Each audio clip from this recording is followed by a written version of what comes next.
And so when we talk about the vortex, what we really want, like everyone to find a way of experiencing is your vortex, no matter who you are, will take you in at one time or another every single day. Mm-hmm. Something will happen where you will come into alignment with who you are. Mm-hmm. It might be a bird that you see. It might be a piece of the sky that you see.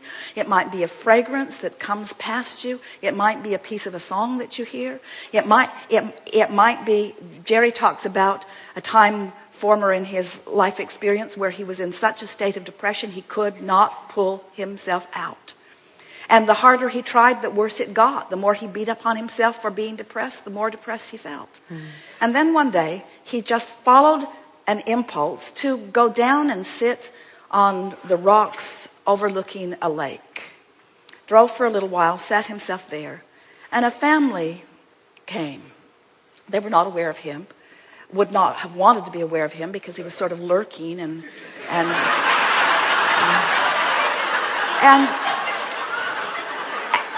they just proceeded on their happy day. They were nice to each other. They were complimentary of each other. They were excited about the day. They laid out their picnic. They got in their boat. They just beed the happy, tuned in, tapped in, turned on people that they were. And as Jerry simply sat and observed them, his depression lifted off of him because he stopped facing the issue. He stopped struggling in the injustice. He stopped going down his list of pros and cons and rights and wrongs. In other words, he just let go for a moment, and like the cork that floats back to the surface, he came back into his alignment. So what we are really encouraging relative to things that are this big and this deep and this prevalent and this important, you got to pull out the big guns. You got to pull out all the stops for it, which means you got to be in the vortex before you even contemplate it. You got to be in tune with who you are before you even contemplate it.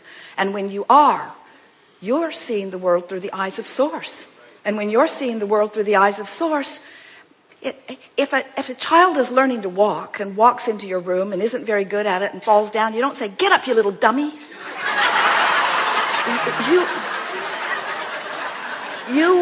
You know that this child will find its balance, and you give it only encouraging words. And yet when someone is out of the vortex and not feeling good and misbehaving and treating people badly, there's a tendency to say, "You need to be excluded from our society, and we need to punish you into compliance, and we need to educate you into a better way of life." And none of that works because you just cannot motivate from outside the vortex. You can only inspire from inside the vortex. How are you in the vortex, Abraham?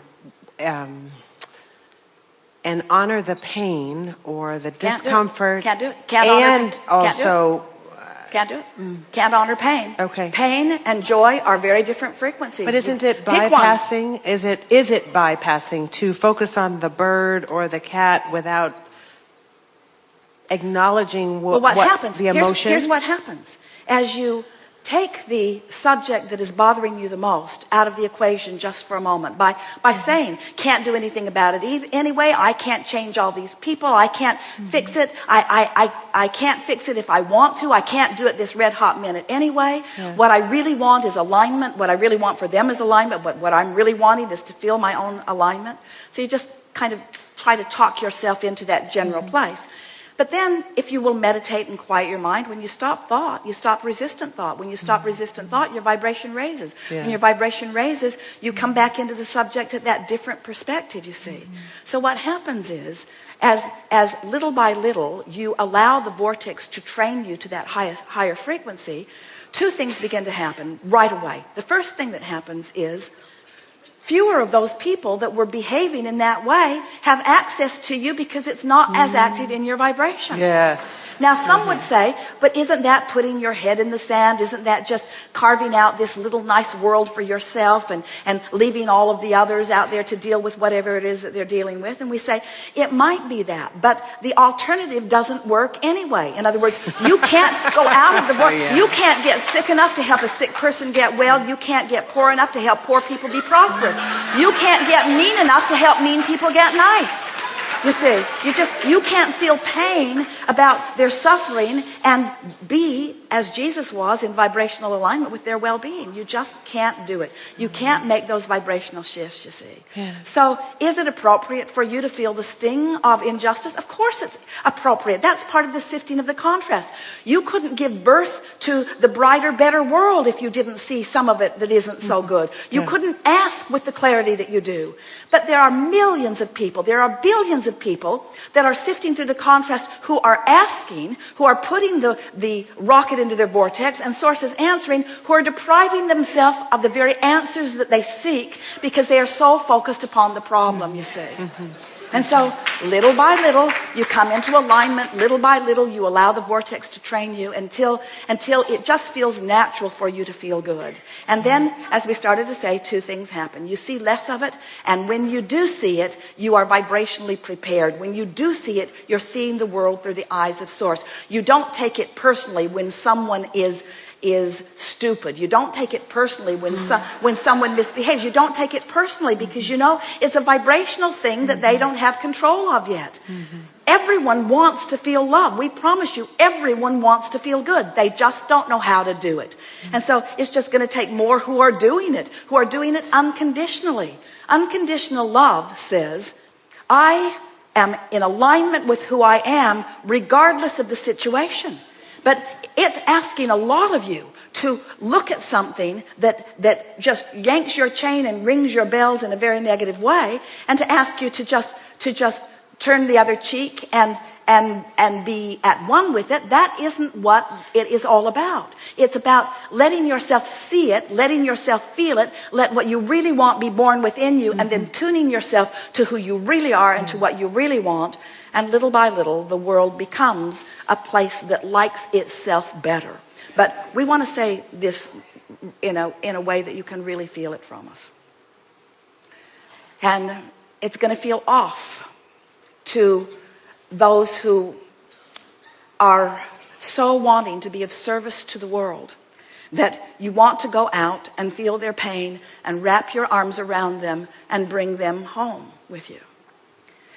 We just want to remind you, source energy, that which man calls God, is standing in the vortex, welcoming them in. And even God doesn't leave the vortex. Because if that were to happen, you wouldn't feel the disconnection. In other words, Esther will say, she said it on a pretty regular basis, Abraham, come out of the vortex with me now. Because I don't like the separation and I can't get in, so you got to come out. And she discovers we never come. We never, ever, ever, ever come. That's the way all of this works. In other words, source energy always maintains the highest vibration and the greatest love that has been created.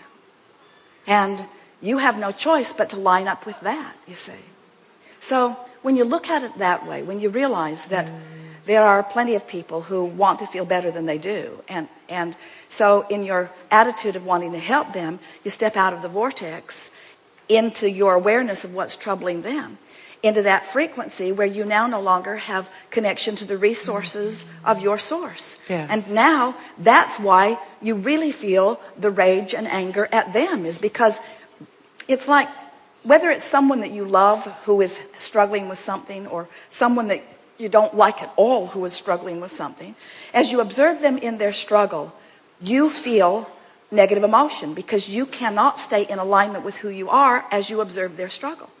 And then your attitude usually is, I need you to clean up your act because I want to feel good, and when I look at you, I don't feel good. So you need to do this and this and this and this and this because I need a manifestation here, because I don't have the ability to stay in alignment with my source energy. I'm just an observer, and what I'm observing isn't good. So you need to do something about it, which is totally giving your power away, right. Totally disempowering yourself, you see.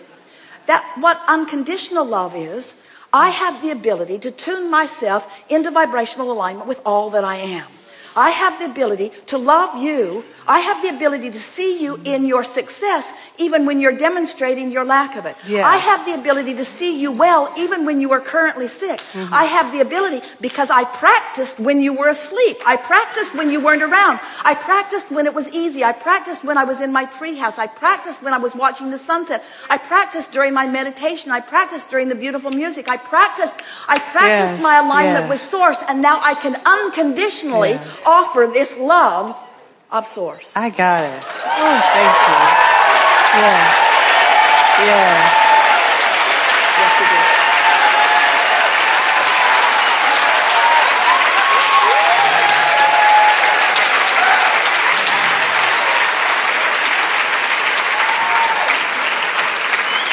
You see, and you can't feel that way without being there. In other words, that you're in the vortex, you're in alignment with who you are. In other words, and the question as it began is non-existent now, isn't it? Irrelevant completely. Very good. Now what?